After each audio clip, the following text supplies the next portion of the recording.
Hi friends, welcome to my new video. আজকে আমি বানাবো এগ চিলি। এগ চিলি বানাবার জন্য আমি ডিমগুলোকে সেদ্ধ করে 4 টুকরো করে কেটে নিয়েছি।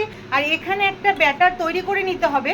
এটা তৈরি করতে হবে তোমার কর্নফ্লাওয়ার, ময়দা, গোলমরিচ গুঁড়ো। প্রথমে আমি ডিমগুলোকে এরকমভাবে ব্যাটারে চুবিয়ে ভেজে নেব।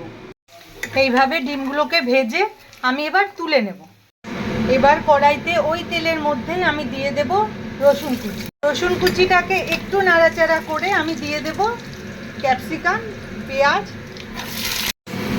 এবার আমি দিয়ে দিচ্ছি টমেটো সস, সয়া সস আর চিলি সস, একটু ভিনিগার। এটা নেড়ে দিয়ে যেমন গ্রেভি রাখবে সেই মতো জল দেবে। এবার আমি দিয়ে দেব ভেজে রাখা ডিম।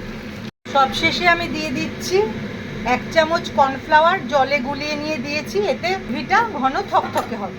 আমার এই এগ চিলি রান্নাটা তোমাদের কেমন লাগলো অবশ্যই কমেন্টে জানিও। আমার এগ চিলি রেডি।